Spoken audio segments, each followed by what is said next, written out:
ITV, certainly the best. ITV, certainly the best.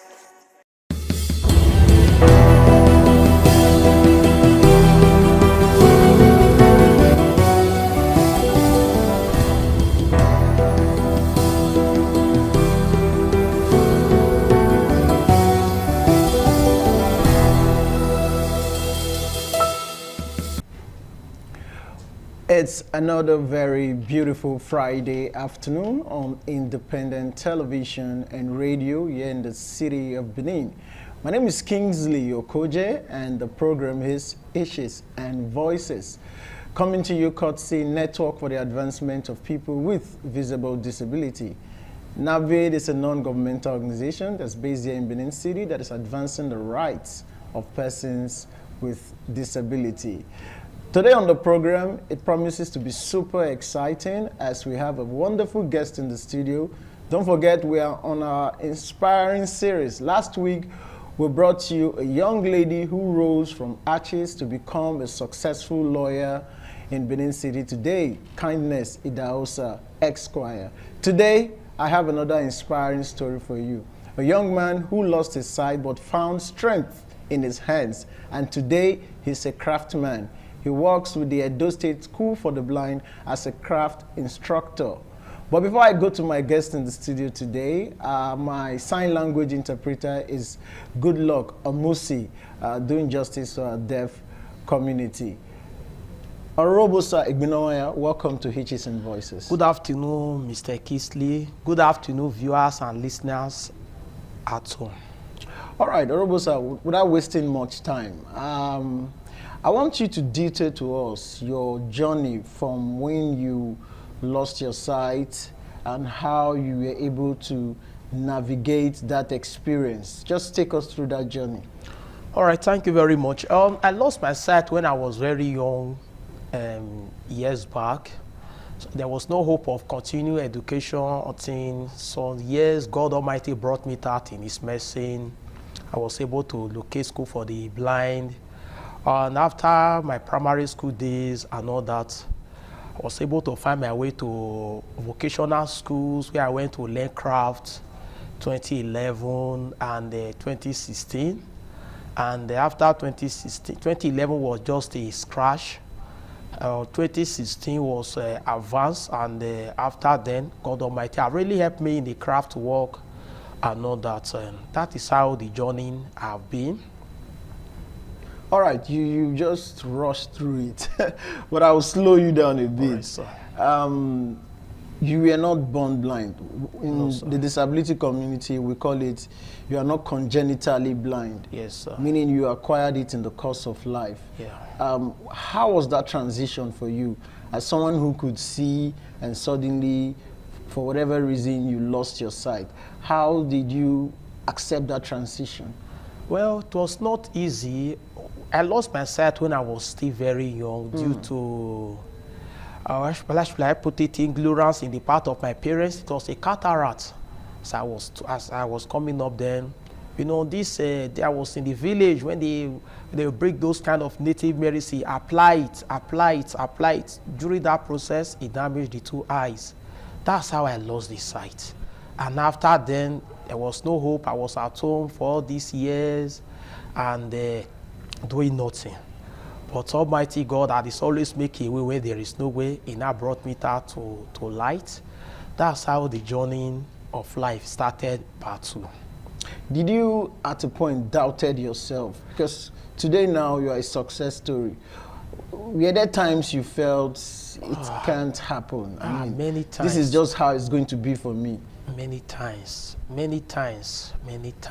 See the way I'm repeating it. I never believed that what I'm doing today, I can do any of those things. I never believed that I can also care for myself, not to talk of someone that I now have a dependence. Because when I lost my sight, I never come across any visually impaired person, be successful and all that. So imagine living in the place where there is not any other visually impaired. You are the only visually impaired among them. You are just more or less like an half caste. that you are a bad luck, all those kind of talk and all that. So to God be the glory. In His mercy, God brought me out, and I also appreciate God Almighty. I wish I did not know Christ. It will not be easy for me. If Jesus Christ that called me out of darkness unto His marvelous light, sorry that I'm going into religion, I'm telling you the true story of my life. It is the church I was attending then that brought me out, that said, no, you can still do something useful for yourself. You can still be useful to the society. That is how the journey started. All right, beautiful. I mean, I'm wondering how your parents and the people around you responded to your disability. For a lot of persons with disabilities, different strokes for different folks. How was people around you, how did they respond? How did they receive your disability? Well, they received my disability with partial, how will I put it? They received the disability with love, and they try to render support, love, and all that. But that was not all that I was needed at that time. What I need then was for me to come out for education, but that support was not coming. So when you mean the support was not coming, how else did you want them to help you? They loved you, there is they what cared for you. Sorry, sir. There is what they call empathy and sympathy. Okay. It was just like sympathy. So, he cannot see you. He cannot do anything. When you want to do this, don't worry, I will do it for you. Just sit down. That was just sympathy. That was not empathy. The empathy we are talking about here is you assist him or her to become useful to himself, not to be doing sympathy. All right, sorry, I'm interrupting. But Okay, was that a result of the fact that they didn't believe that you are capable of doing something, or they were not aware? I based it that they were not aware and ignorant and all that, because my dad then is a man that I know that he loved me very well. Likewise, my mom and my siblings too. But due to ignorance that they were not aware that school for the blind exists and all that. That was the major factor. So yours was not as a result of rejection, it was just ignorance? Yes, it was ignorance. On the part of people around you? Yes. Okay, let's take your journey through school. Now, you said you lost your sight at a very young age. You were in a rural environment. You got the information that you could still go to school. So when you found yourself in school, what was that experience like? How did that change the trajectory of your life? When I found myself in school, I have hope again. All the hope that was lost those days, there was hope that if this person can do this, me too can also do it. If this person can read, me too can also read. I started encouraging myself, and to the glory of Almighty God, that is how I grew from one level to another, to the level where I am today by the grace of Almighty God. All right, I understand that you are married, happily married at that. Yes, by the grace of God, I'm married and blessed with children to the glory of Almighty God. And I met my wife during the course of my training. And by the grace of God, the rest story will be success story to the glory of His name. All right, we'll go on a quick break, still with Orobusa Egbinowaya, detailing his journey with us on how he rose from a period where he had to struggle to this period where he had, like he said, he now has people depending on him. So that tells you that persons with disability, we are not always dependents who are depending on people. We too have people depending on us for a living because we've been able to make meaning out of our lives. We'll go on a quick break, and when we come back, we'll focus our attention on how Orobusa became a craftsman.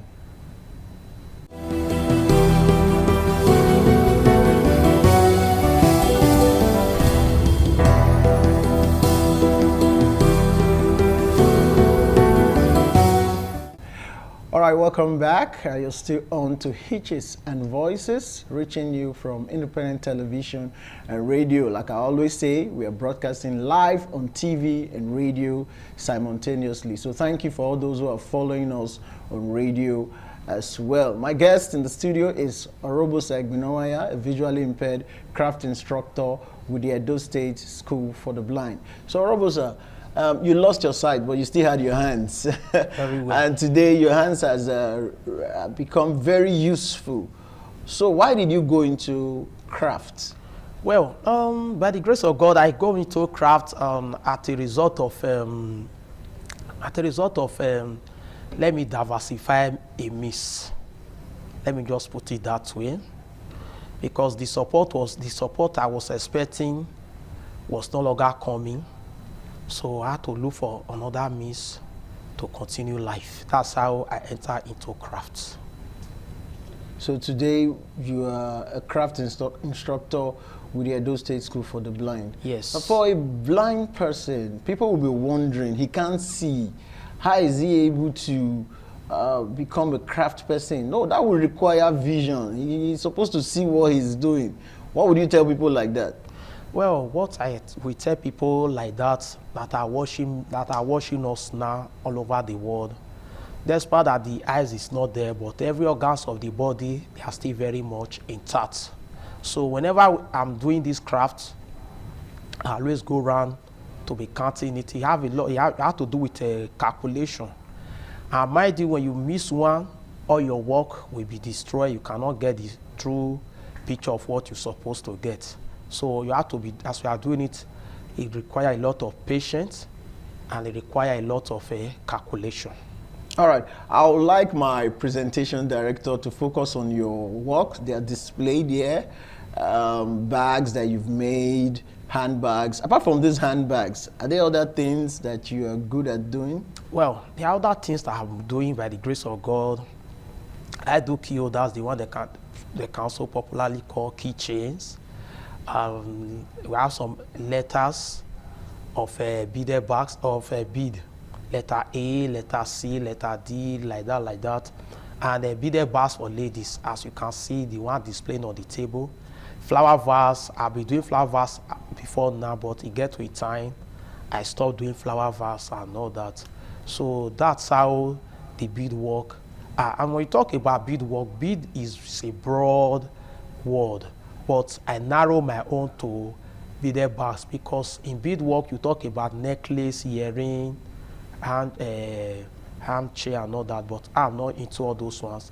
I focus on the beaded bags and key holders and flower vase. So I would like to ask, how's business been for you? Well, business is usually very sweet. You know, when you don't have a shade where you display or a store, a stand, so you cannot expect business to be moving the way it's supposed to be moving. But nevertheless, the Lord is faithful in His mercy, and whenever we produce, after a while, God still helps us bring customer, and we also patronize. So that's how the business has been going. Okay, so from what you're saying now, you're an entrepreneur of a sort. Yeah. What's your major challenge doing this business? Well, the major challenge in doing it, number one, is material. And we normally order the raw material from Lagos. Like the one they are selling in Benin here, it's very expensive and it's a substandard materials. Because to get this money is very difficult. So whoever that want to get your product, you should get value for his or her money. So it will be out of wickedness for anybody to get your product less than how many days the thing has spoiled. So it will not be, the person will not be happy. Coming back again will be very difficult. So I always get my material from Lagos, and a good and quality one. And a good example to portray what I was saying, a few days ago, somebody went to buy a color for me, because he requested for a particular color that I should use for work, to do work for her. So I could not get that particular color from Lagos. So I now told her she went to the market by herself to get the color. You won't believe, I doubt if the person may use it for a long time, because it was not a good quality. Those are the problem. So you want people to have value for their money. Very well. So you go the extent of looking for quality materials to do quality materials and quality work. And it's durable, it's top notch, does not have any rival. Yes, sir. That's a good one. I like that ad. You know, for many visually impaired persons, education is the only leveler Very well. And when they often talk about education, they talk about it from the standpoint of formal education.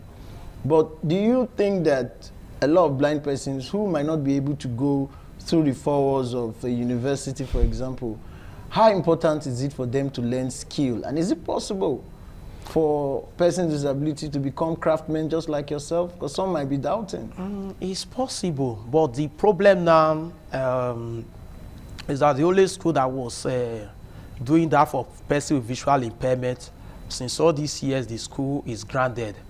It's no longer working, it's no longer in session. So, by the special grace of God, I believe in this. Which school are you talking about? A Nigeria Farmcraft Center for the Blind. Oh, you mean the Farmcraft Center for the Blind in Lagos? Yes. It's no longer functioning? It's no longer functioning. It's grounded for all these years now. So how can a blind person go and learn some of the things you've learned now? Because you learned it from that school. Yeah. So the only school that is existing now that visually impaired can go and learn some of those skills is Oshodi. And Oshodi is very expensive, it's private. And I'm also appealing to our governor, His Excellency Senator Modi Bebolo, that if he should also look into a vocational training center for visually impairment in the state, so that those people that lost their sight at old age, as they are, because it will not be easy for them to. It's not everyone that will become a professor or doctor or lawyers, so that they themselves can also go into skills, and so that they can also be catering for themselves and for their dependents. That's quite sad. I mean, like you said, not everybody can go to school. Some can become very useful to society with the use of their hands. There are several vocational centers in Edo State, and I'm joining you to appeal to that it's important that such centers are also inclusive, so that persons with disability will find their way to those centers and get to learn some skill. But you are in the Edo State School for the Blind. Yes. You teach the visually impaired student their Yes. craft. How's that going for you? Well, Is it encourageable? Well, by the grace of God, with the help of our HM and all other staff and the government and spirited individuals, well, it will not be easy, but God is helping us. We are pushing it small. And whenever we have materials available, we also pass the knowledge to the children too. And those ones that have also passed through School for the Blind, is my session there, at least some of them, they can testify to themselves. They can also do it, or they can still do some of those work which they learned there. You have a platform now to appeal to government. Or are you getting enough funding in terms of getting materials to teach some of these blind students? Well, the materials is not really there. The materials are not coming the way it's supposed to be coming. I'm appealing to our Excellency and all our officers over there that are watching me now, that are listening to me through radio or watching me through TV, that they should please give a fund to crafts department in Edo State School for the Blind, so that we can be training and train people that they themselves, after leaving the school, they can also be dependent of themselves. Beautiful. Judging from your experience as a teacher or a craft instructor in the Edo State School for the Blind, I'm sure you would have heard story of parents being reluctant to send their children to school, parents who are not aware that a school exists.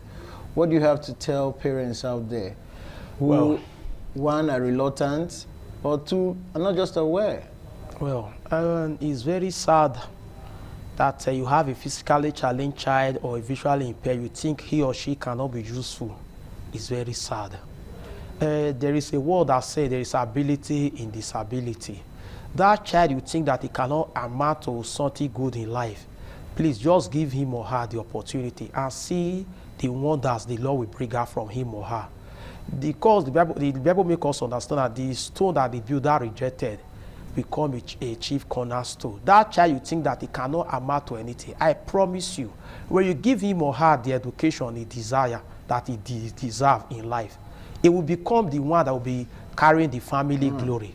Please, if you have any child out there. Either directly you know, or either it's your child, or it's your relative, or you come across anyone, please bring them out for education. Anyone that can afford that education to university or whatever, he can learn skills that he or she can also be using to care for himself. No one is useless. Every one of us is useful. All right, you've learned a couple of skills. Are there other skills you would love to learn and go into, or you're okay with the one you've learned so far? Well, on daily basis, more skills are coming. No, if you depend on the one you know, 1960, the time will come become obsolete. So we keep on praying that God give us the fun and the opportunity to learn more, the new ones that are coming up, so that the ones you know already will not become obsolete. Now, that's why I'm asking, what other ones would you want to learn? I know there are some blind people who are going into farming now. Some people might doubt it, but there are blind people who are farmers, who are taught how to farm. When I went to Lagos, the Farm Craft Center you referred to, I saw a big farm where they use as their practicals to teach visually impaired persons on how to farm. And some of them who left there have set up their farms. They are doing well for themselves. I saw some blind people go into soap making. You know, I didn't know that blind persons can learn so many hand skills.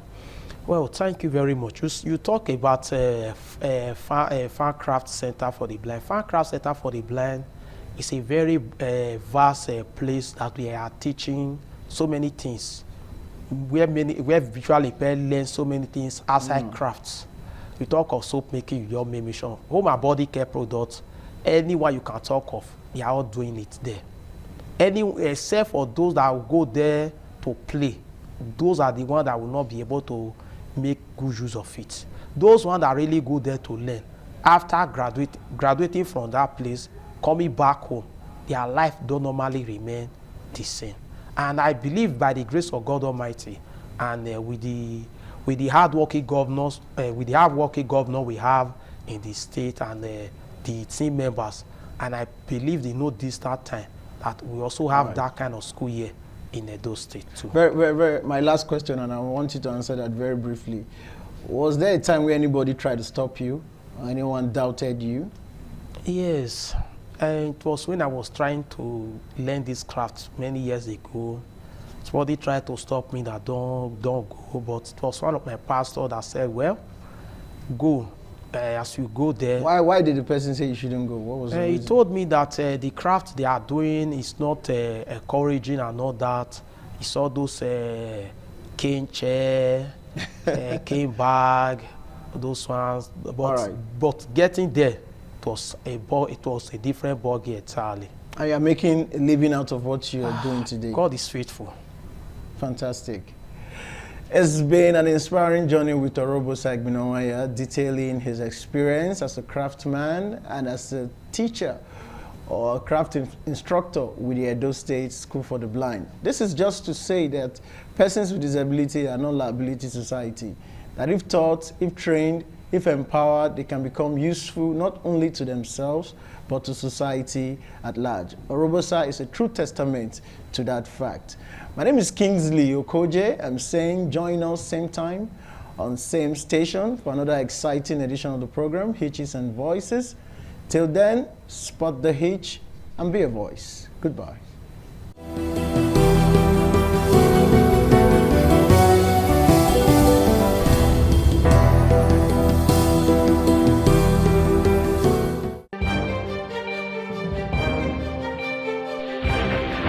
This is ITV. Certainly the best. ITV, certainly the best.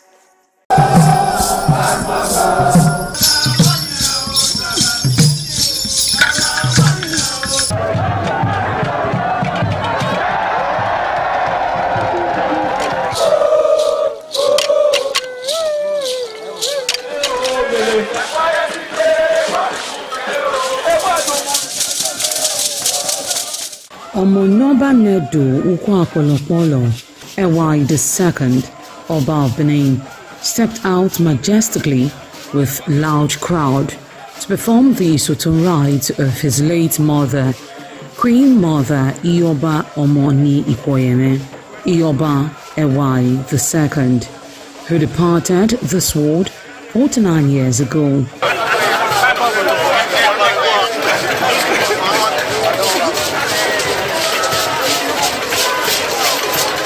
Isotun is a traditional rite of the procession in memory of the departed person's spirit in Benin Kingdom.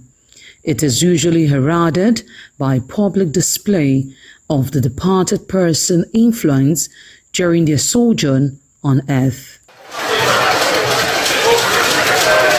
The display of a human effigy symbolizing the departed royal matriarch was preceded by the Oba of Benin, who led the procession from his palace to the Emotan Shrine at King Square in Benin City, where he offered prayers for the repose of the soul of the Queen Mother, Ioba Ewai II.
Thereafter, the priest assigned to the Emotan Shrine offered Oba Ewai II items for Isotun on behalf of his family. However, chalk, known as Uri, represented a mixture from royal fans after ancestral spirits were invoked to bear witness and announce his arrival. On his way home, Oba Ewai paid tributes at various pilgrimage sites, including Queen Idia Tomb, the Side Oba Market, where a cheerful crowd of traders abandoned their wares to catch a glimpse of the royal personage and join in the celebration.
ITV, certainly the best. ITV, certainly the best.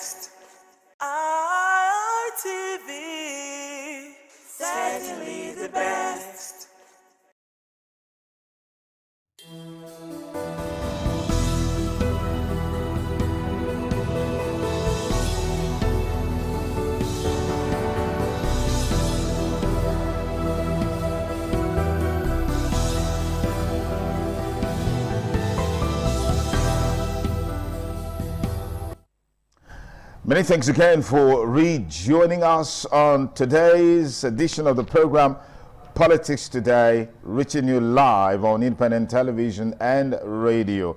And that's because it's a simulcast. Let's begin the show by looking at some of the trending political stories that we'd love to help you make sense of, and so you can follow up subsequently. And I'm Sonny Duke Okosi, your host on the show. The governor of Kano State, Abba Yusuf, has dumped NNPP after weeks of speculation.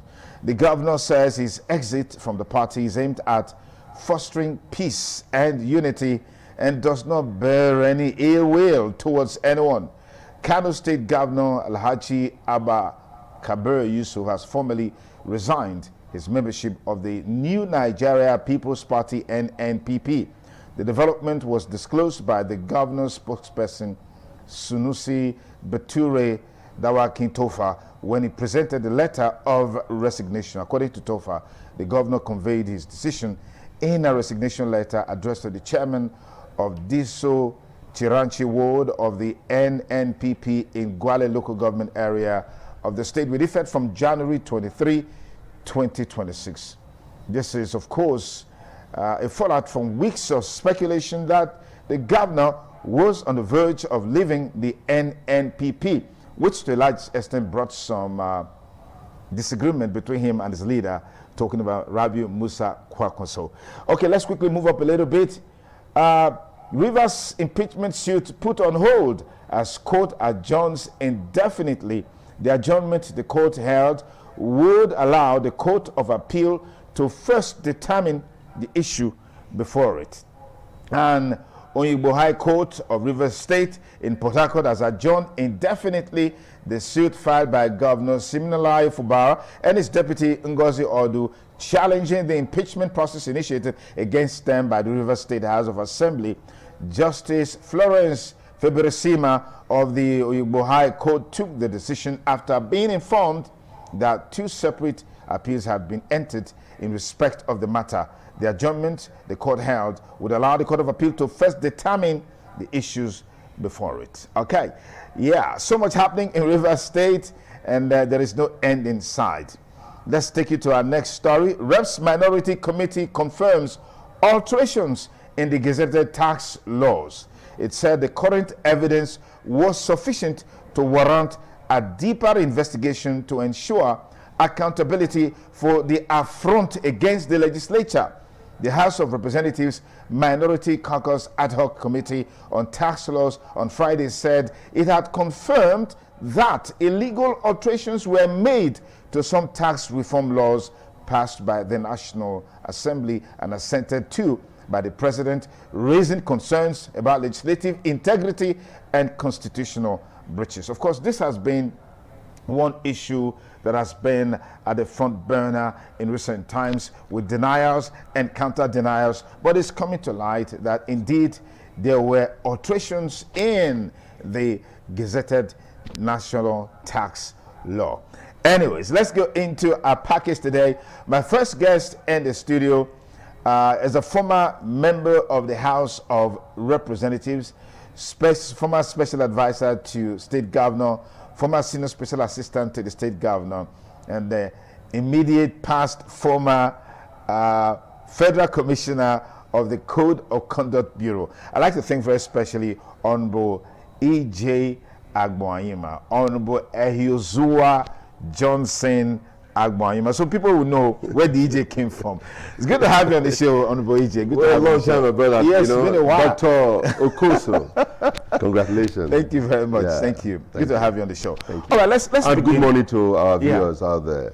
Let's begin the conversation by looking at some of the issues and the politics building up to 2027 and the expected impact on the exercise itself. The issue of corruption has always been at the front burner, but there are concerns that even though it is pervasive in Nigeria, corruption in the oil and gas industry is hydra-headed and it's humongous. You want to help us make sense of that, because I know some of the efforts that you made in driving this conversation, driving engagement and investigation in this regards? What were the outcomes? Well, going back to when I was in the House of Reps then, 2015 to 2019 specifically, I want to appreciate those who gave me the opportunity, the former Speaker, Right Honorable Dugara, Fami Wadi, and when I moved that motion about the undeclared crude oil that led this country to a global destination, it's mind-boggling. And again, the United States government also gave us very huge support, especially the U.S. Congress and the U.S. Customs. What will shock you is that at that time, after much, intel, we went to U.S. and U.S. Customs gave us what landed in America.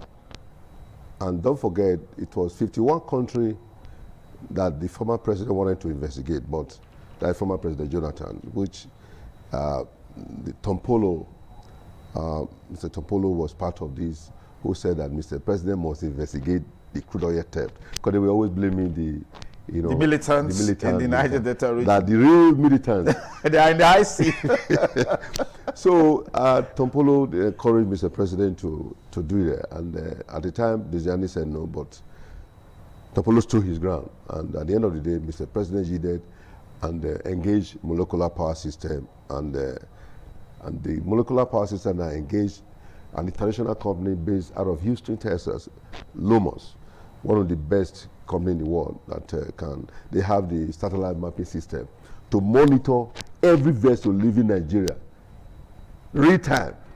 So we went back to US. Now, guess what? The US Customs gave us what landed in the United States, totaling 391 million barrels. And we came back home and we invited NNPC. It will amaze you that they brought Ghana Must Go bags, full of documents. So with my team, we open it, we know what we're looking for. Guess what? In their own records, nothing left Nigeria, zero. Nothing left this country. But the United States Customs, they gave us politically everything, what landed in the United States. 391 million barrels. That is worth over $18 billion. So, well, at the end of the day, the committee concluded on our submission, submitted to the committee of the whole, and you have to go through it clause by clause, which was unanimously, adopted, and it was formally sent to the executive, because the National Assembly doesn't have the mandate to, prosecute. So it is the executive. At the end of the day, we left it at the hand. Okay, let me ask you this question, Iche. Yeah. Wasn't that, it's a culture of impunity that will see this happening till tomorrow. But wasn't that sojourn in investigating that graft and exercise in futility against the background that at the end of the day, no one was prosecuted. Millions of taxpayers' monies were spent in carrying out that investigation. I mean, traveling to the U.S., that trip wasn't once or twice. Nothing came out of it. Traveling to the U.S., it was not funded by, not even National Assembly. Oh, interesting. It was self-funded. Funded. Okay. I did that. That was part of my contribution to the country. Okay. As a former, somebody have lived in the U.S. or happen to have lived, understand the scope, working with the congressman in the United States as the first African registered lobbyist, Okay. Yes. So, but I did all that just to help my country. But ultimately, those who were fingered, they were not something came out of it. Yes. And I want to say that then the former President Buhari did a lot, and a lot of money got returned. Okay. But we still have billions. I can tell you there's another one that I did that will shock you. The NNPC said in their own record, they got $123 billion. But by the time we investigated, how much was remitted to Federation account? The difference, $81 billion, nowhere to be found. out of 123 billion. That in their own record, that is another one that of recent last year, the Senate President, they set up another committee headed by Senator Ned Nwoko, and they approached me to come and help, to coordinate, to help them see how we can, get this money back. And we did an excellent job, and the matter is still ongoing. Okay. But I'll tell you, our problems, our predicament, why we are where we are our own worst enemy. Problems. Because Nigeria is not broke. Nigeria is not poor. The resources that is meant to do those things, to federal road, healthcare system, educational system, transportation system, has been taken by dubious characters, by the IOC in connivance with Nigerians. So that is just, so you're talking about the,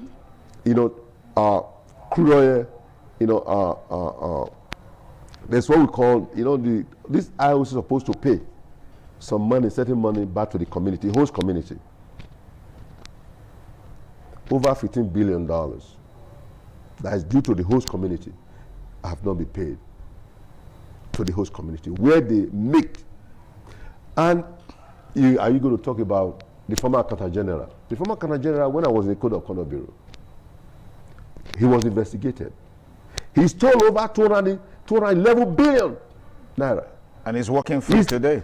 Listen to me, he just got, chieftaincy title not too long ago. I've said this over and over again on different fora, on different media platforms. It's an aberration that you fight corruption, sometimes the corruption fight back heavily because they've stolen enough resources. Your life, they are threatening you. I remember how many phone calls that I got. Is this not a weakness of the institutions, that are engaged to carry out this fight against corruption, like the CCB, like you talked about, the ICPC, the EFCC, as it were? Well, I want to thank God that when I got to CCB 2021, before then, poorly funded. But when Mr. President Tinubu came in, I have to appreciate the Senate President and the Chairman of the Appropriation, our friends, some of our brothers at the National Assembly, supported us, especially with the new chairman. We have a new chairman that was committed, dedicated.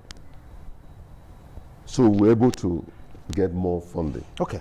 I think, looking at what the Code of Conduct is doing right now, I want to appreciate, and at the same time, for the federal government not to forget, if we really want to fight corruption in this country, yes, EFCC is good, ICPC is good, it is Code of Conduct Bureau. Because every public officer have to declare their assets. Every public officer. All right, let me take you on this point, because you mentioned President Bola Ahmed Tinubu, how his government has given some teeth to the CCB to be able to carry out its constitutional function. 2027 is around the corner. The issues and the politics of 2027 seem to be taking center stage. Do you think the president is distracted by all of this? And how do you see all of this impacting on the election? Because you hear people say the popularity of Mr. President is winning in the north compared to the south. And in recent time, we have seen mass defections of people left, right, center to the ruling party, which has made people to even accuse Mr. President of grooming Nigeria towards a one-party state. I disagree to an extent, because nobody wants to join or support anything of evil. There are things that, ever since you were born, you want to join the winning team. You want to join those that have succeeded. If you see like people who love soccer, who love, Super Eagles, Man U, Chelsea, Arsenal, and all that, you have some people sometimes supporting one or the other because they love the way they are playing. So if governors now decided to look at the way Mr. President is playing the game, I say, wait a minute, we have to support this man. Let's join the winning team because it's working. Let me tell you one thing, fundamental. One thing that every Nigerians probably are not aware about. And I've said this, but unfortunately, nobody is talking about it. That is what Mr. President said, I think it was last year. And I went back to go and check that statement he made on YouTube. Nowhere to be found. What was it? Let me tell you, Dr. Okoso. In the history of this country, we'll be talking about fuel subsidy remover, fuel subsidy remover, fuel subsidy remover. Those who contested for presidency spoke about removal of fuel subsidy, up to Obi and Atiku, Gwagwaso, and then, you know, Senator Tinubu now becoming a president of the Federal Republic of Nigeria. He also spoke about fuel subsidy removal. And when he came and he won, the first thing he did is to remove fuel subsidy. But do you know how much have accrued, how much savings Nigeria have benefited? Trillions. But guess what happened? Mr. President did not swallow the money. He didn't give the money back to his family. He gave this money back to each state, 36 states of the Federation, including FCT. Some states got 360-something billion naira. Some got 318 billion naira. That's never happened before. So most states have gotten money than ever before. So why are the people not having a feel of this money coming from post-subsidy? Mr. President said, please, all this money that we have saved from fuel subsidy removal, I have given it back to the state governor, the state, so that they can use it to coaching, to build roads, to make life better. He said, but you should ask your governors what they have done with the money. Unfortunately, as the money comes, some governors, that is where the money goes to bureau de change and goes to voicemail. But there are some governors that we were able to identify that have been spending their own resources, money expended to them judiciously. I'm not saying it because I'm from Edo. I will not lie. Hope Governor Hope Uzodimma, he's spending his money. The governor of Lagos State is spending his money in the right place. The governor of Edo, Senator Modokpolo, he's doing what others have not done. Spending the money wisely. So I would say we have more than 12 or 15 governors that have done well in this area. Why did they remove that statement from Mr. President? It's no longer on YouTube. When he said, those people in various states, ask your governor, what have they done with the money that they have gotten? So that's a huge credit to Mr. Governor. So the governors are getting more money than ever. So there's no reason. The state of the economy as we have in the country today. There's no reason. There's no reason for it. There's no reason for it. No, see, when you point one finger at the center, the other four is pointing out. So we should hold the state governors accountable. Yes, every state should talk to their governors. Mr. President have done his part. He have done his part. I work in an agency that oversee. I'm talking about corruption. The corruption in this country is mind-boggling, my brother. What I saw. Mr. President is not on trial. He is not perfect. I am not perfect. Neither are you perfect. It might not be 100%. There's a lot to be done. Yes, I also feel the pain. What is happening in this country? We've seen this government under President Bola Ahmed Tinubu embarking on projects that people have considered not having immediate impact on the people. Take for example the Coastal Highway, where we even see now in Akwa Ibom State there's been some mobilization about how the road should be constructed in terms of where it's supposed to pass and where it's not supposed to pass. I want to get a comment on that. Let me ask you something. Did you ever hear about Coastal Highway before? East-West Road is in the Niger Delta. And it's in comatose Why didn't the president give attention to the East-West road that has been there for years Hello. without attention, but chose to construct another road rolling to trillions of naira? This is misplaced priority. What do you think of this? No. See, every priority is important, whether it's in the northern part, the southern part. You must start from somewhere. At least you are doing something. If you start from here today, you move to the other side tomorrow, you will not move further to the other. So at the end of the day, for me, that is progressive, not stagnant. If you have not done this, I was in the Nigeria Railway. I was the board of directors of Nigeria Railway, and I was the chairman of Mechanical Signal and Telecommunication. My immediate director from Edo Central, Engineer Okiria, wonderful human being, who became the MD. I can tell you, the railway today that you can see is as a result of those who saw the vision. And Mr. President have also keyed in that railway, the Eastern Railway that have been abandoned. A contract was given, 286 million euro, collected, drawn. The contractor took that money and went to voicemail under former President Buhari. This president has started, they have hit the ground running.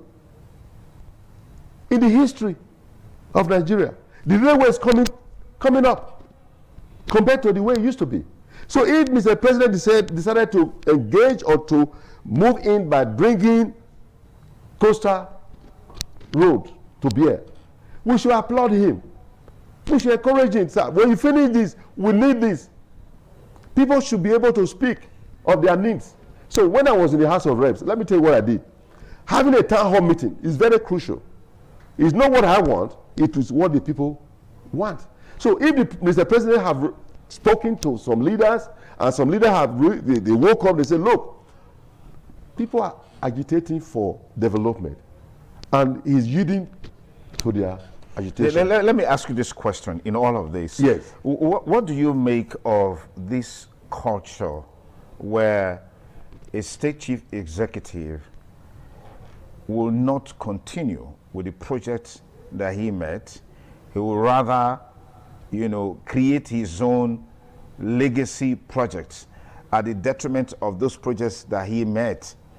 It's happening at the state level across the federation. It's even happening at the federal level. I mean, using the East-West Road and the Coastal Road as case studies, it points to the fact that we have this culture of non-continuity in governance at the detriment of the people. Now, the people are at the receiving end. Even with more money coming to the states, the people are not feeling it because state chief executives are doing what they like with the resources that are coming to the people of the state in the name of projects who perhaps maybe are gigantic. Some of those projects may not be concluded or completed throughout the tenures of this state chief executive. What do you make of that as a challenge? Let me come back home now.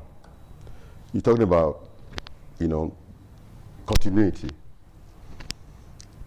Let's come back to the former governor of Edo State, His Excellency Godwin Enowase Obaseki, who embarked on a Radisson Blu. Billions was expended, dubiously, fraudulently. And you want the incoming governor, the governor that came, not to look into when contractor embellish, put high mark,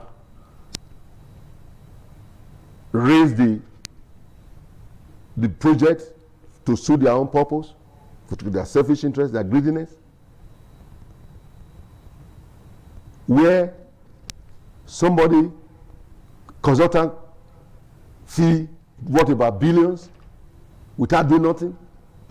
Mr. Governor, Senator Mondokpolo to continue with that? I think no. Or are you talking about the power plant that few percentage given to state government when government was the one that spent most of the money?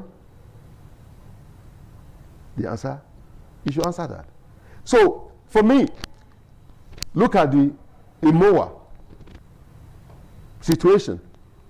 When he said, in his own statement, that he was building Benin Royal Museum, at the end of the day, he said now it is Imowa. From Imowa to Mowa. Few weeks before he left office. With corruption in-depthly. Do you want him to continue with that? So now, look at what the governor have done. In the history of Edo, I was born in this state. Never, no governor, apart from our father, the late Dr. Eso Bemudia of blessed memory, who did excellently well. Yes, Comrade Adam Ali Oshomole, former governor, also did well. Whether you hate him or like him, Lucky Benedion, His Excellency, also did well in some area. There's no way, even His Excellency, Godwin Obaseki, I cannot just say he failed, in totality. He also did some. But look at the ratio. Okay. What was done. But Senator Mode Okpebholo, I was born here. I'm saying today, in the history of Edo and Nigeria, flyover in my own local government, Igbobauha, flyover that I see flyover in America, in London, in Lagos, Abuja. I'm seeing flyover. And when I contested for God, those are the things I was aiming. Okay. And this is a man that is turning the wheel. He's imparting the Edo North, he's imparting Edo South, he's imparting Edo Central. He's doing everything humanly possible to bring dividends of democracy to the union of the people. Let's quickly conclude this on Boije Agbonhima. What is this about concerns that federal appointments are lopsided in Edo State and is tearing the APC apart? Because I saw a video that you did that went viral on this. Well, it's a sad situation, That's why I said, this is an aberration. What's the level of aberration? Because 3 ambassadorial given to Edo. I would have expected 1 to Edo North, 1 to Edo Central, 1 to Edo South. But unfortunately, the 3 ambassadorial nominees were all domiciled in Edo North. But these are Edo people, all the same. Fine. Edo people, but we have different senatorial districts. We have different constituency. We have different local government. That's why we have 3 senatorial districts: Edo North, Edo South, and Edo Central. They should have, each senatorial district should have benefited from it. Now, we have South-South Development Commission. The 2 directors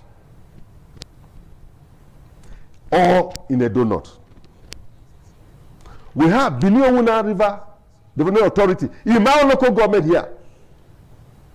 Or 2 chairman executive director domicile in Edo North. The minister is my very good friend, a wonderful brother working hard. Also from Edo North. Also Edo North.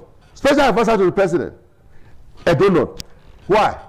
Because somebody is speaking for them. Okay. Who is speaking for Edo South? Who is speaking for Edo North? I'll pass it there because the governor is over there at the, if the governor was here at the Senate, it will not happen. All right. Let's leave it at that. We'll have you here some other time. It's still Politics Today on Independent Television and Radio on Boije Agbonhima. Thank you so much for coming. We'll take a break. We'll take a break.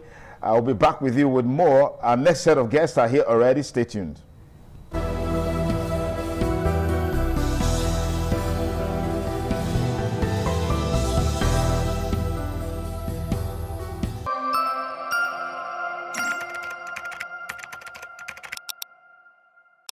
Thanks again for rejoining us on the program Politics Today on Independent Television and Radio. The issue of terrorism and banditry will continue to be at the front burner unless something urgent is done. Perhaps the approach being taken by subnational government is encouraging terrorism and banditry. In recent times, we've also heard about those involved in terrorism financing, and it doesn't look like something is being done to bring them to justice. Pre-2015 general elections, there were allegations of highly placed individuals inviting bandits from different countries to come into Nigeria and scuttle the country if former President Jonathan does not relinquish power. Fortunately, he did relinquish power, and these guys have remained in the country. The former governor of Kaduna State was fingered in that issue. And in recent times, the likes of the governor of Bauchi State has also been at the front burner, allegedly as one of those involved in terrorism financing. House of Representative member in Sokoto State is also there. Even other leaders in the north have been fingered in this dastardly act that is bringing Nigeria to its knees. In today's program, we'll look at the issue of tackling terrorism financing and other issues head on, and what is the best approach amidst the debate on granting amnesty to bandits and terrorists. Of course, we've seen in Katsina State where the governor released about 70 bandits. What's that for? Amidst the conversation of the challenging monster of banditry and terrorism in the country. A new batch of corps members are supposed to be undergoing their orientation, but parents are worried and concerned against the background of some of the kidnappings that we've seen in recent times. We can't forget in a hurry what has happened in Kaduna State, where worshippers were picked up from their worship centers by terrorists. These and more we'll be looking at in the next few minutes. Don't forget our studio line will also be open so you can call and be part of the conversation. My guest, Professor Anthony Ijewere, is a professor of business administration, public affairs analyst, and a political analyst. Thank you for joining us on the program. It's a pleasure to be here. We also have here Comrade Roy Oriabo, politician, public affairs analyst. Thank you for joining us on the program. Thank you for having me. Roy, one would expect that with all the information available about the impact, the destruction, the killings, the maimings that we have seen, this issue of amnesty, this issue of releasing bandits and terrorists at will is not something that any right-thinking government would give consideration, but we're seeing it happening. You want to take it up from there? If a system or a government is overwhelmed, what do you expect? I believe the subnationals, the governors who are now saying, well, let's give them amnesty, they are overwhelmed. They have taken time to evaluate, dissect the whole issue and say, no, we cannot continue like this. If that is the solution, we should encourage them to do it. Because we can't be grandstanding when we know we don't have what it takes. Over 100 persons will be picked in a church on a single day, and we were told those persons trained for about 6 hours, and nobody questioned them. You are telling the governor not to negotiate in their own way.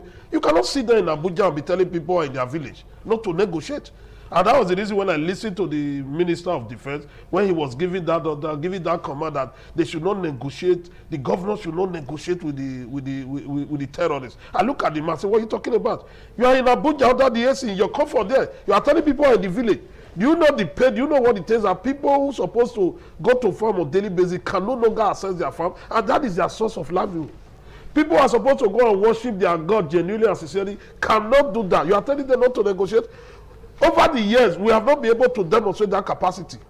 As a national government, have not been able to demonstrate that capacity that we can fight terrorism.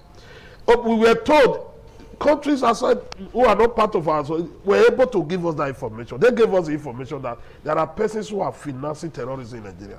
And the names was adequately released. The Nigerian government refused to do anything. We have even seen Nigerians who have also confessed that prior to 2015, that they were sponsoring, they went to nearby countries, they went to the Sahel, they went to the Futajalo, and they put some terrible individuals from this country to undermine the president in case he refused to relinquish power. Then Jonathan, in his wisdom, said, I lost the election, now they can no longer control those persons. Why would the federal government be waiting patiently? What does it take to say, let's look for these persons and question them? Once a system is not being taken care of, we'll continue to develop. Because if you look at, in one of my classes in terrorism, that the reason why terrorism succeeds is because they have a financier. And once we can trace that level and say, let's cut their pipe. That is their oxygen. The finance is their oxygen. If we can cut it, you see that they will just... Okay. Now, the Nigerian government have refused to cut it. They keep on encouraging them because of politics. We are telling the governor not to negotiate. I encourage all the whole governors. If negotiation will give you peace in your territory, do it. There is no legal standing because you can't fight these people, you are aware. The governor also have information within the state. He's aware that these persons who are in Abuja are telling me not to negotiate. They are not even willing. Okay. By the time people have been kidnapped from it is your state. Kaduna is on the news. You saw what happened in Kaduna. The police were denying nothing like that. The government was denying until the people said, no, our persons are missing. Our mothers are missing. Our fathers are missing. In an arrangement like that, I encourage the governor. Go on negotiate with the goal of negotiation, serious negotiation. There is nothing too big for you to get peace so that you can relax your let me push you there. Professor Ejewere, let's lap up on this foundation set by Comrade Roy Oribabo. We know from history, negotiating means more negotiations, continuous negotiation, unending negotiation. Is that a concern to you on this? No. If you look at the international standards of terrorism, and how the world, especially US and co, how they are curbing terrorism in the world, is total head collision. You know, what do I mean by that? You do everything to wipe them out.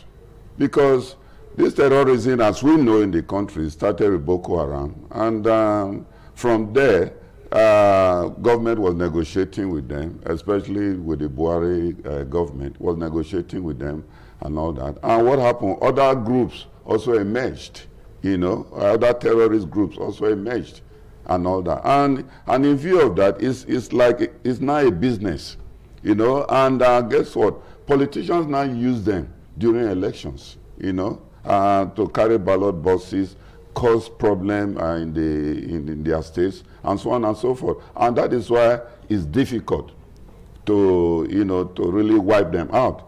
The scenario you painted initially, that they were out to fight on behalf of Buhari if the election did not favor him, because he made it very clear that if he doesn't win that election, you know, there will be blood will flow like Babu. And when Jonathan threw in the towel, even before the total votes were counted, you know, the guys had no job to do again. Buhari and Rufai said, you have no job to do again, you can go back. And I said, no, we can't go back, we negotiated something, so pay us.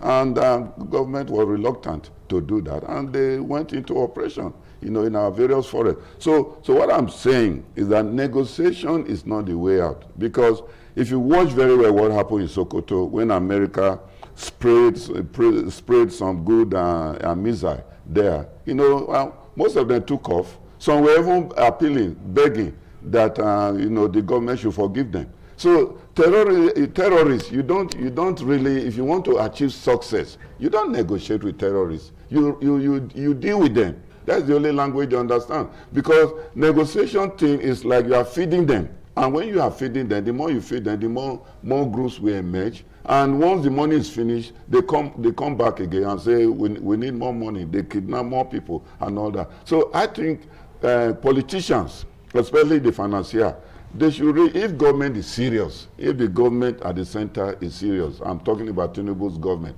those financiers, they should you know, prosecute them, no matter how highly placed they are. But again, I don't know whether they are beneficiaries, and perhaps that's why they are slowing down the process of dealing with these people. I don't think it's the best. And that is why President Olusegun Obasanjo said, former President Olusegun Obasanjo made it very, very clear. He said, that was a few days ago, he said Tinubu should go out there and deal with terrorists. That when he was there, you know, the financiers dealt with them, and even the terrorists themselves, they were looking for where to hide.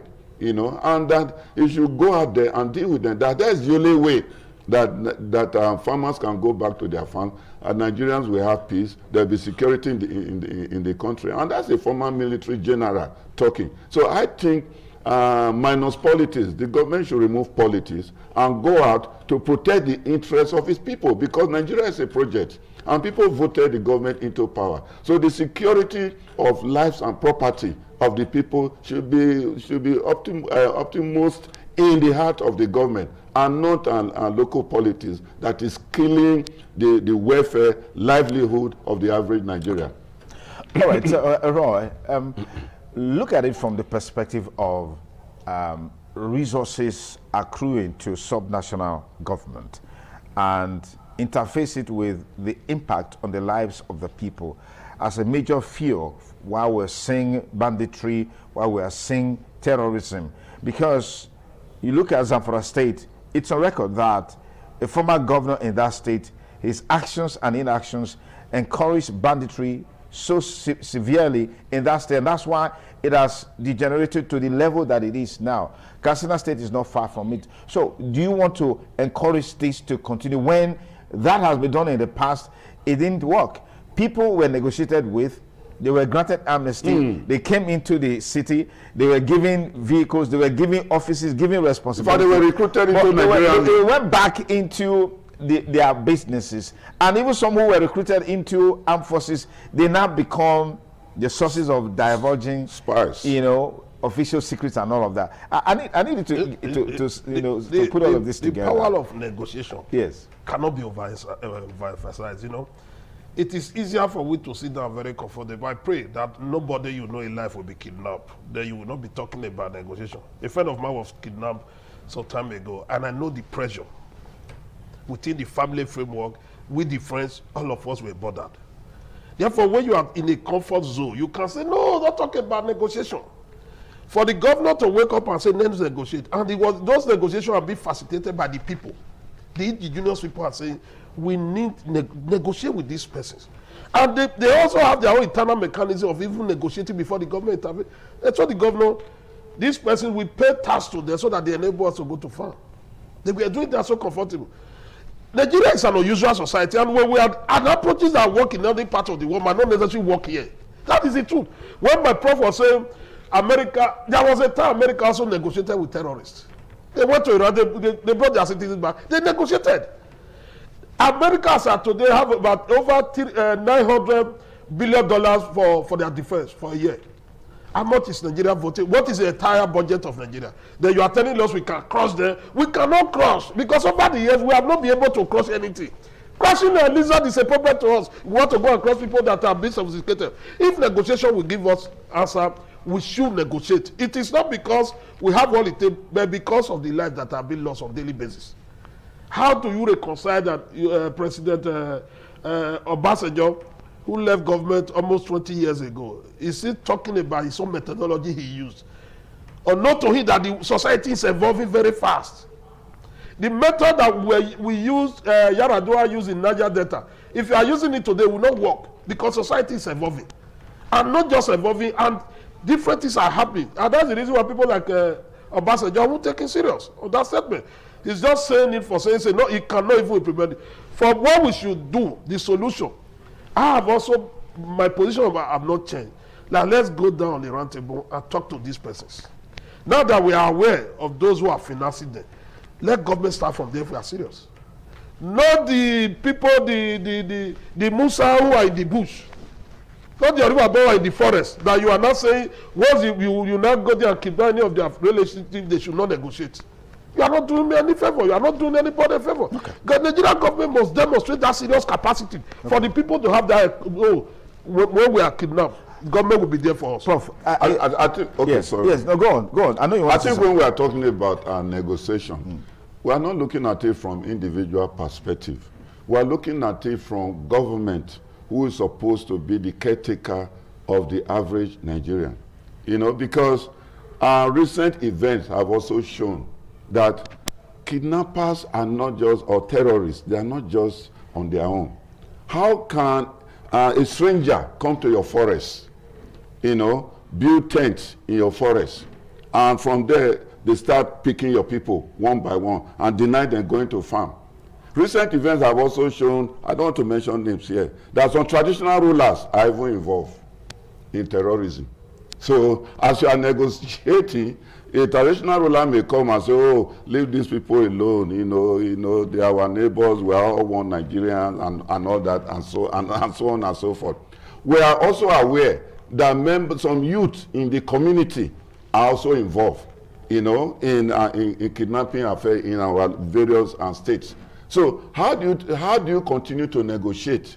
You know, because we have even seen a situation recently where some Nigerians have now formed a business of negotiator between them and the victims of terror. So it's not a business. You know, so how long can we continue to encourage this? Because a stranger cannot come into your environment, you know, and start to do all sorts of rubbish. So I think the way forward is to ensure that there should be laws, policy put in place. Forest guards should be put on alert that with time they should be going around the forest of the various states of the Federation. And no herdsmen should be allowed to be inside our forest. You know, if they should go to ranches. That's the new. Okay. That's the modern. All right, let's open our studio line so you can call and be part of the conversation on politics today on independent television and radio. Of course, the studio line is 080-7777-0300. Dial the studio number. Let's get your take. Roy, what's the expected impact of this insecurity challenge? To what extent will it influence 2027? 2027 is already a done deal. It's a done deal. What do you mean it's a done deal? Maybe you have conducted the election in the realms of the spirit that some of us can't access. No, it's a done deal in the sense that there's going to be a winner.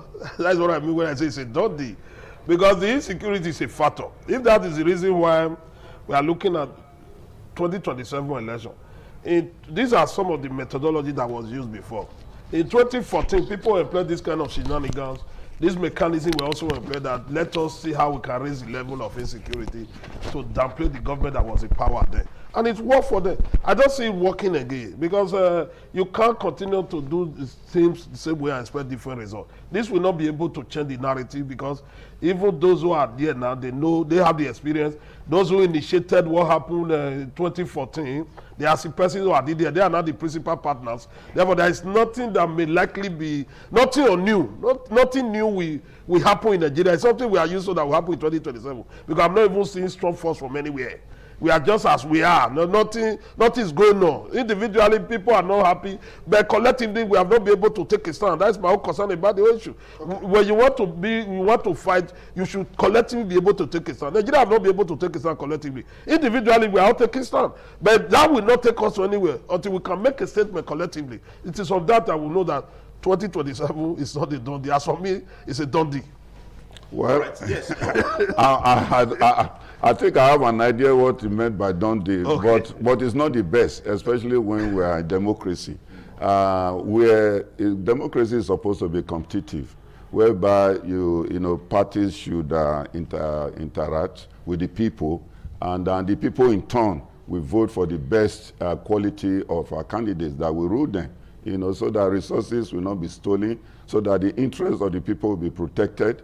But what we are seeing, the scenario we are seeing right now is not the best, whereby the presidency, Tinubu government is forcing other parties to belong to APC. And when you do that, there's no democracy again. The democratic flavor has been removed, and in fact has evaporated, and we're no longer a democracy. And so if that is considered a done deal, I don't think it's the best because at the end of the day, you won't get the best. And so when politicians start to misbehave, including financing terrorists, they don't grumble because you don't allow competitive environment, political environment to occur, to take place. And so what you get politicians that are rascals in their way of doing things. And so it's not the best. Yes, good morning. What's your name and where are you calling us from? Yeah, go ahead. Yeah. Yes. I'm very surprised that your presenter in the studio there, or your guest, is asking supporting the federal government negotiating with terrorists. How long can we continue to negotiate with terrorists? That means you are indirectly saying these kidnapping cases that is going on, that people are negotiating, that it should continue. That is another kidnapping in disguise. That means you are negotiating with people that are coming to kill people in the farm. Okay, how are you they negotiate with them? Their weapons, their arms are still with them. And when they don't eat the money, they fall back to the business again. I'm very surprised that the man is asking federal government to negotiate. No, he gave his reasons. He gave his reasons, just like you are advancing your reasons why we shouldn't negotiate with terrorists. He gave his opinion. He's entitled to his opinion. When you see what is going on today in our society, such advice should not be given to the people, because it's totally wrong. Because when you keep on negotiating, they see it as a lucrative business that they come up in different sects, in different names, just to extort the money from the government. Okay. The money which government wants to use to negotiate, they should channel that money to buy more arms to crush those bandits and those terrorists. Okay. All right. Thank you for your views. Thank you for your views. Our first caller on the show saying monies for negotiations should be channeled into empowering our security agents with more sophisticated equipment and technology to deal decisively with these guys. But the interesting thing is that when a family member is kidnapped and the family is under pressure to have their loved one released, I'm sure they're not going to wait for the government and all of that, as is always the case. Anyways, studio line is still open, 080-7777-0300. Give us your name and where you're calling from, and then go ahead with your contribution. Hello, caller, good morning. Good morning, my brother. Yes, good morning, sir. What's your name? Where are you calling from? This is JB Dennis, calling from Sapler Road. All right, JB Dennis, go ahead. The first thing I want to quickly react to when you interview EJ Atonema concerning the three opportunities, those opposition was close to one-sided. Yes. It's a pity situation.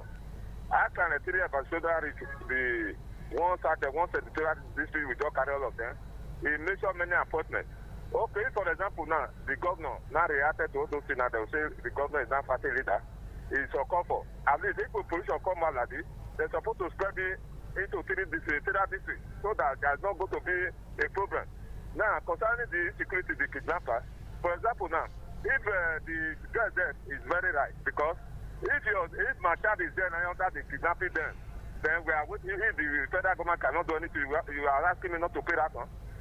Because of the failure of the government, they cannot secure. That's why I see that people are paying those money, not that they really have. Some of them have borrowed those money to go and pay kidnapping. Not that it's okay, but it's because of the situation.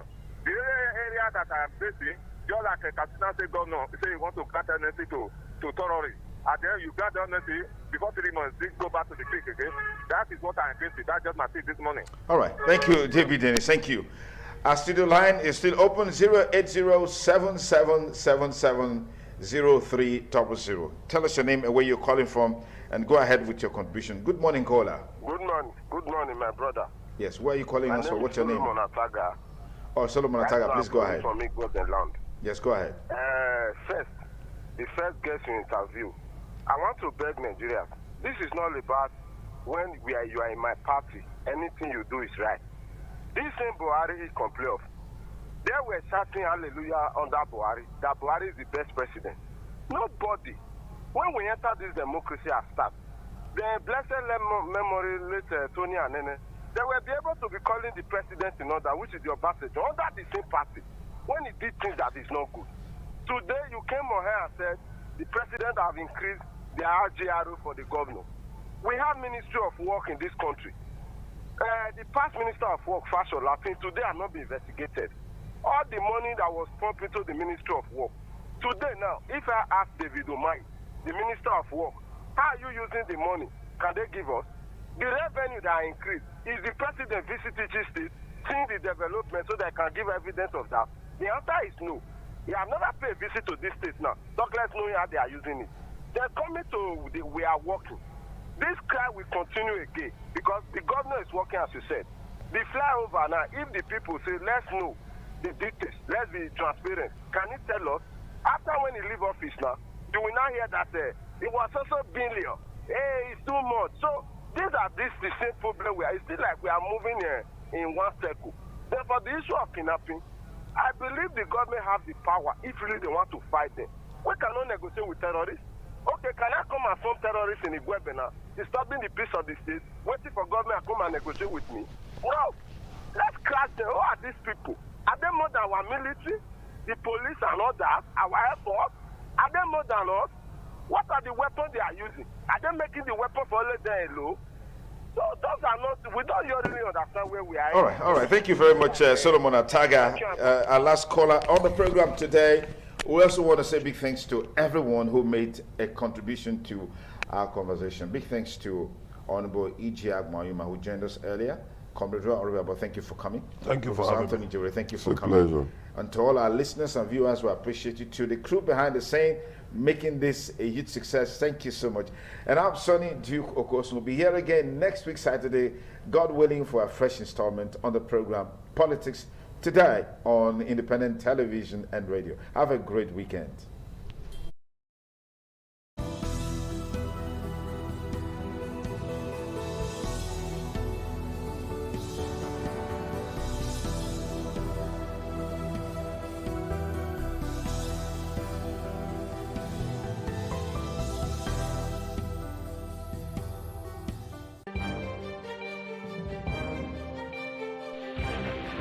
This is ITV. Certainly the best.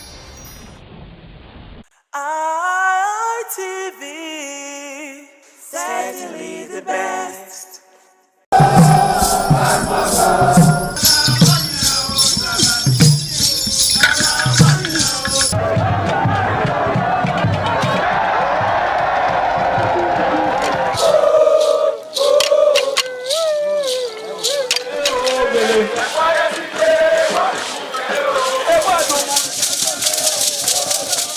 This is Aqua Game, a popular game in Africa played by our ancestors to entertain themselves after each day of farming.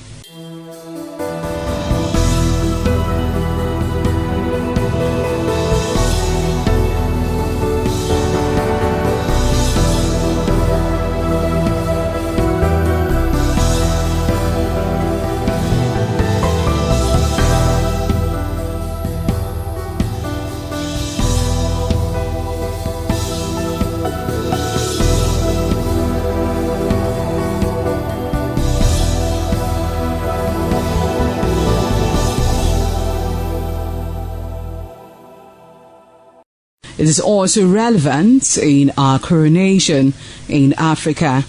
It is a sport and indeed very interesting, as every seed had a role in the game.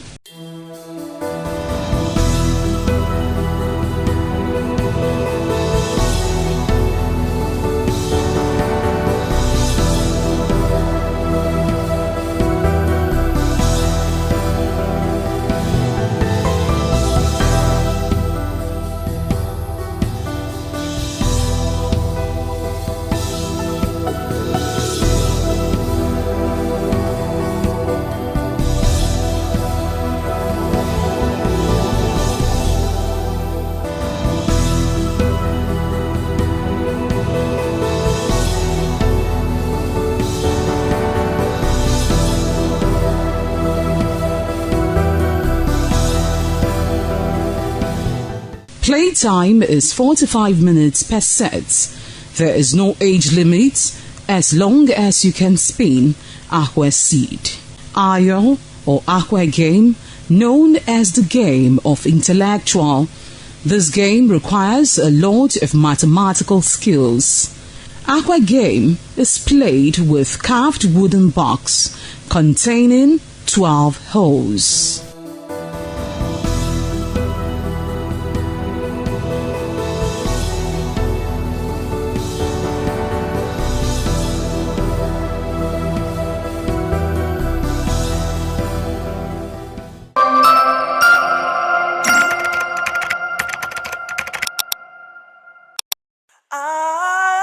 ITV, certainly the best. All right. right, everyone, good afternoon, and thank you for joining us today on the program. I'm Adesu Sawage, and today on the program Healthy Living, we want to talk more about measles and rubella vaccine. What's the importance? Because a lot of persons have been complaining, and I have seen quite a number of persons questioning this new vaccine, you know, this 2-in-1 vaccine, questioning the vaccine, asking why measles and rubella should not be one vaccine. So we have two wonderful people in the studio that are going to be talking to us. So let me introduce the lady first, because you know how it is, ladies first in everything. Okay, join me as I make welcome Mrs. Efe Iyamo Elizabeth Iyabo. She's the Health and Care Coordinator of the Nigerian Red Cross Society Edo State Branch and Deputy Director of Public Health Nursing Department, University of Benin Teaching Hospital. It's so nice to have you join us. Should I call you Elizabeth or Iyabo? Which one should I take? Okay, Elizabeth. So it's so nice to have you join us on the show today. Okay, so my brother, my friend, Dr. Esegbe Efelmo is the Director of Disease Control and Immunization, Edo State Primary Healthcare Development Agency. So, Dr. Efelmo, it's nice to have you join us today. Thank you very much. Thanks. Okay, so we're going to open our lines. The phone number will be on the screen for you to call in. Ask these two professionals on measles and rubella vaccine, because a lot of persons are talking already. You know, when you get information, when you get education on a particular issue, it becomes a lot easier. So this vaccine is not dangerous. Let me throw it to Dr. Efema. Dr. Efema, please tell us more about this measles and rubella vaccine. We've been talking about it on the program, but at least if you tell us more, we open our lines and people are able to ask you questions. At least it will go a long way to ease the minds of the people. So tell us more about this measles and rubella vaccine. Why measles and rubella vaccine? Okay, thank you very much for this beautiful opportunity. Measles and rubella vaccine is actually not a new vaccine. It's been with us, and I'm sure most of our mothers know. And many people will know that there's a vaccine called the MMR, which is the measles, mumps, and rubella vaccine. This vaccine has been available with us, but it's you have to procure it on your own. But with epidemiological data across the country, the federal government had seen that we've been having rising cases of rubella. Before now, we couldn't really differentiate measles from rubella because their symptoms are very similar. Fever, cough, catarrh, body rash, even though rubella is milder in children under 5. Okay. So just a few years back, we've gotten the capacity to be able to test and confirm via laboratory tests that this is measles and this is rubella. That's fantastic. And if you look at the epidemiological map for the past couple of years, you see that we've been having rising cases of rubella. So this MRO that the federal government is rolling out now is not just for the fun of it. It's to ensure that we don't have an epidemic of rubella, especially affecting pregnant women, and you know the complications that could result in the congenital rubella syndromes, where children can be born blind, born deaf, born with cardiovascular complications, hole in their hearts, neurological deficit, and so on and so forth. So the federal government will not want to wait, and that's why with support from development partners, these vaccines have been procured and are available across the country. So the rollout is just happening now in Edo State, in the southern part of the country. It has happened last year, October, in the northern part of the country, and it went very well. The vaccine is safe, certified by NAFDAC, and has actually been used by people, and we continue to use them. But the good thing about it now is that you don't have to pay for it anymore like they used to. It's free. Yes. So Elizabeth, tell us about the success story, because I know that the flag off has already been done, and people are going around town to see the number of persons that will take this rubella or that are taking this rubella. Any success story, any challenges yet? Thank you very much. We only have success story for now. No challenges. No challenges for now. Okay. I think maybe the only challenge we are going to get maybe after vaccination, maybe the minor AEF5 that normally follows vaccination. Please explain that. Which is expected, and it's going to, you know, for minor AEFI, is going to also disappear after a few hours. So the AEFI is adverse event following immunization. So that everybody will understand. When we say AEFI, that is adverse effect following immunizations. Okay. Just like you take any other drugs, you know, anybody can react. This is the same thing with these vaccines, but they are just minor.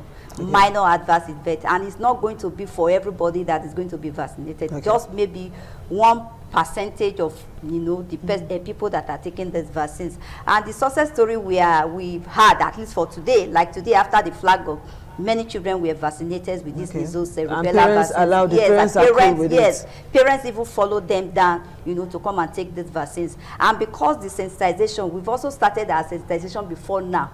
Since last year sensitization, we started the sensitizations, and people are already aware about this measles rubella. It's not something that is just a certain thing. And mothers are aware, fathers are aware. We've gone to schools, to sensitize the school, to sensitize the parent, to give consent, for the people that will be coming to vaccinate these children, to allow them to vaccinate our children. All right, we're going to take a very short break here. When we come back, we'll open our lines for calls. Okay, I know that some persons would like to ask questions on this measles and rubella vaccine. So let's take a very short break. When we come back, we'll open our lines for calls. The call line is on your screen right away, so you can copy it and quickly put that call across to us so that you can ask Dr. Fermo and Elizabeth here some questions. All right, they are experts in this field. I am not. Don't allow me give you a badabidi answer. So those that will give you the correct answers are here already. So we'll take that very short break now, and we'll be right back. Do stay tuned. All right, thank you for joining us again, and I'm talking with Dr. Fermo here and Elizabeth. They're experts on this field, and so we need you to talk to us. So, hello caller, good afternoon.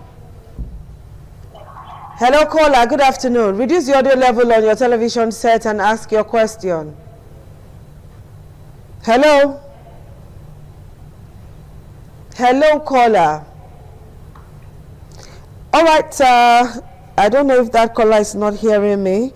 The call number is right there on your screen. Please call us so that you can ask questions and get your answers as far as this measles and rubella vaccine is concerned. That's MR, right?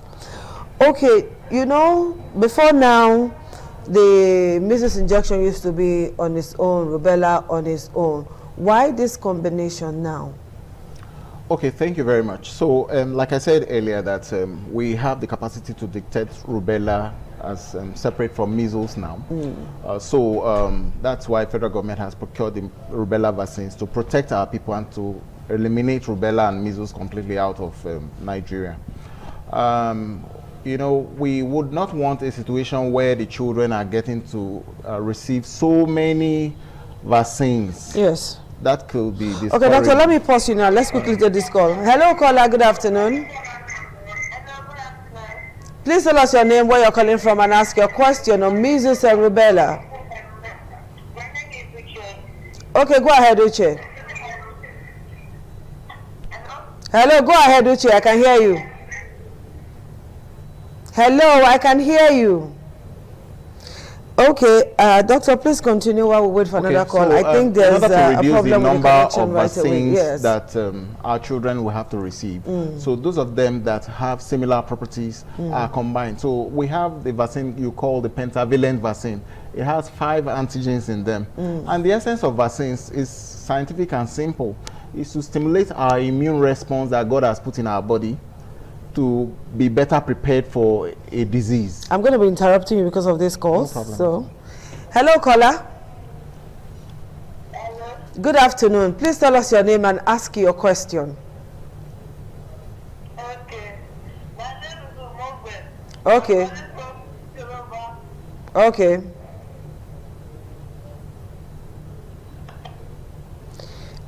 Ask your question.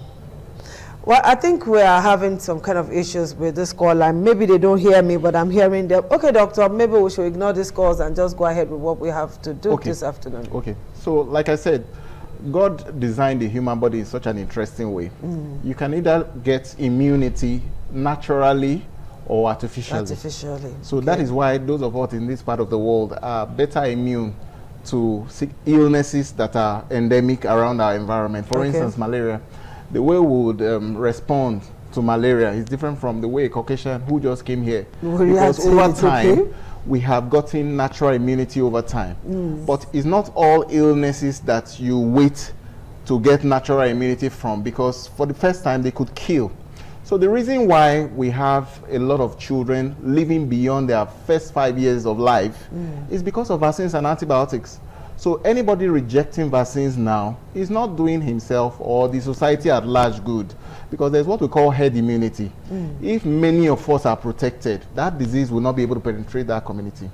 So that's why we encourage people, don't reject vaccines. These vaccines are thoroughly, the protocol for producing vaccines, the processes it passed, you can't find it just anywhere. And they are WHO pre-qualified. Even coming into the country, NAFDAC goes stringently to ensure that they are safe for our population. And this is what we use for all the babies and the mothers that come to all our health facilities on a daily basis. So our population is increasing is because we have better health care now than we used to have. So we encourage people to, because we don't want people to live in regret that this is something they could have prevented that was absolutely free, and then they're having children come down with those illnesses we try to prevent. I'm sure you don't see polio cases around the streets anymore, people walking with maybe one limb bigger than. It's actually because vaccines have helped us eliminate that from. Okay, Elizabeth, let me ask you this question, because you are a woman. You know that once a woman is pregnant, there are so many myths and facts that accompanies that pregnancy. Some will say, don't eat okra, don't eat this, don't eat that. There are so many don't. Now, let's look at the issue of this vaccine for pregnant women. A lot of women will say to you, like the Hebrew women that will go and come back. Some would wait until it is just few minutes to delivery before they start looking for the nearest hospital to go to. So please talk to them about the need for this vaccine. And can a pregnant woman be vaccinated with this for this measles rubella vaccines?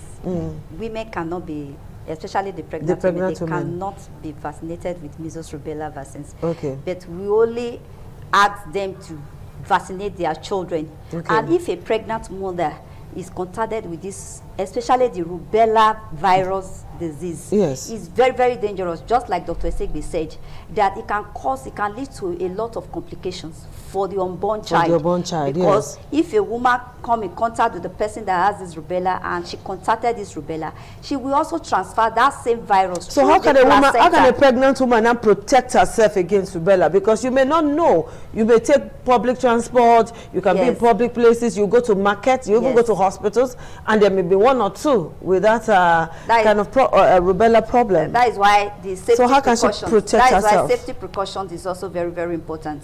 So when a woman also, registered in an antenatal clinic where she's going to learn more about how to take care of herself when she's pregnant, she can also prevent it. There are also vaccines for pregnant mothers.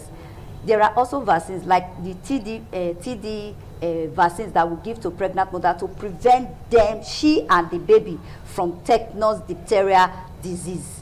So if a woman also, before she even get pregnant, there are vaccines that she can also take. Like when Dr. Segbe rightly said that we have these vaccines, MMR, though is for those that have the money to pay for the but now it's free. But now, good news. Federal government have made it to be free for so everyone. any hospital you go to now, yes, but not private hospital. Not private hospital. But people use private hospital more. For this measles these days because of strike and all of that. Yes. Yes. Thank you, Madam Adesua. That was a very intelligent question to ask.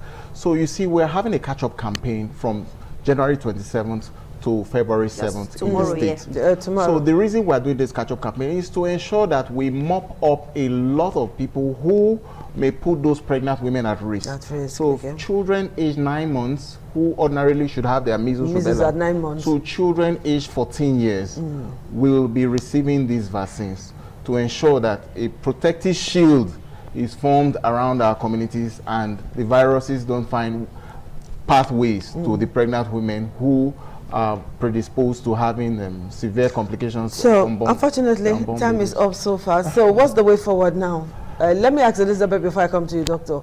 Now Nade is at the business. Yes, so Elizabeth, the way forward now is that the vaccination will start tomorrow, which is 27th of January, and we want every of our mothers, our parents, to allow them to vaccinate their children. They are going to particularly be going to those ones in schools. Yes, they are going to be going to schools, churches, mosques, and we're also going to have a fixed post in all our public hospitals, health institutions, the primary health care close to you. You can take your children Doctor, there. what's the way forward now? Okay, thank you very much. So I want to thank the First Lady of Edo State. She's been very supportive in helping us advocate and push this message. So we want to encourage parents, caregivers to avail their children aged 9 months to 14 years of these vaccines. Our teams, we have over 1,000 teams that will go across the state. They should receive these teams and receive the vaccines. They are trained. And the vaccines are safe, completely free of charge. Safe. Yes. All right, Dr. Ed Elizabeth, thank you so much for finding time to be with us on the program Healthy Living. Despite the little challenges, we're able to run the show. Don't worry, on Thursday we'll bring you a comprehensive edition on radio. So don't fail. Join us on Thursday at 3:15 p.m. for us to talk about measles and rubella vaccine. We'll see you again then. Bye-bye. ITV, certainly the best.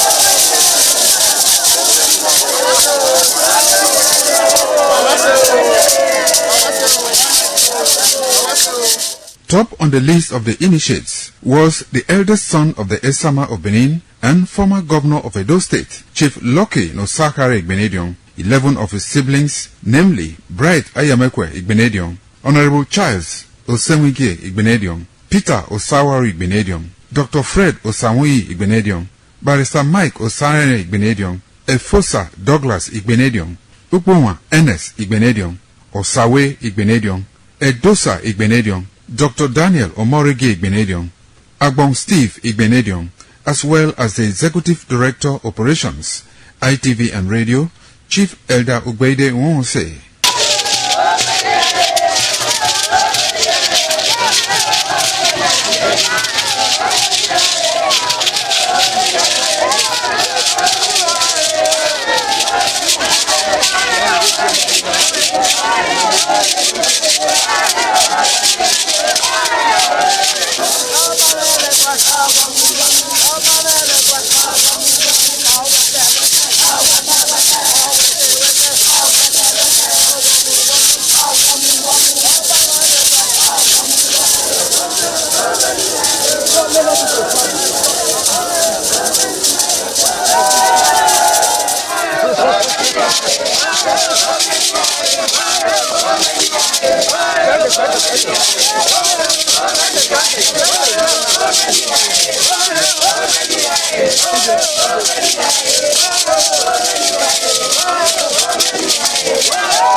It was a vital aspect of Okada community's cultural heritage, which emphasized the significance of age, responsibility, and community service. Over 50 notable sons of Okada were also initiated. According to tradition and customs, those initiated, dressed in white traditional attire, were made to undergo some rituals, while the Odionwe pronounces blessings on them and assisted them to take a seat with the elders.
The man went out to bring in thugs to come and beat her. Yeah. In a situation like that, do you think women would have seen that and still want to speak?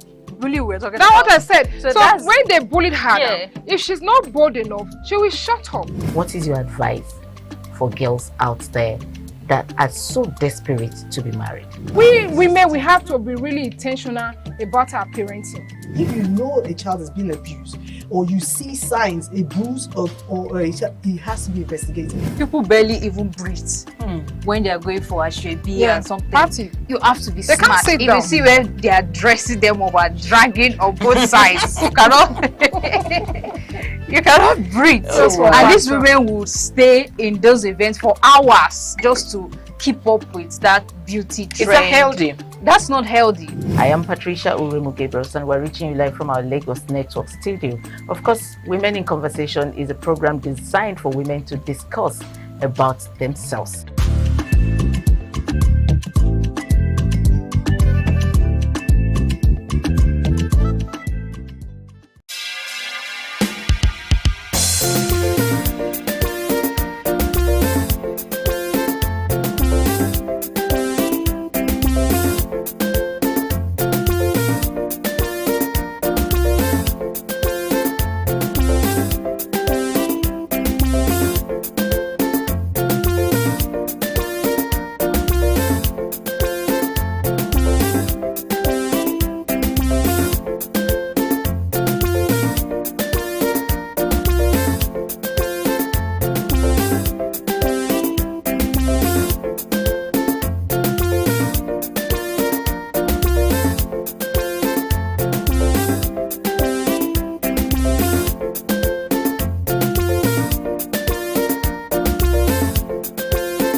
Some days, there comes the Ugemobo Festival, which the Oba celebrates outside the palace gate.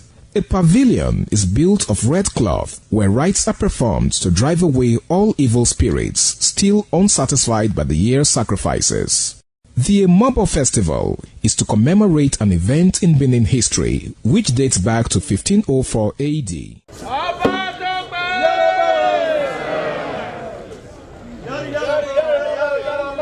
Yari yari, ọba àtọpẹ. Yari yari, ọba àtọpẹ. Yari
The Oba of Benin added a colorful mood to the year's celebration as he walks round the city center amidst cheers. Yeah.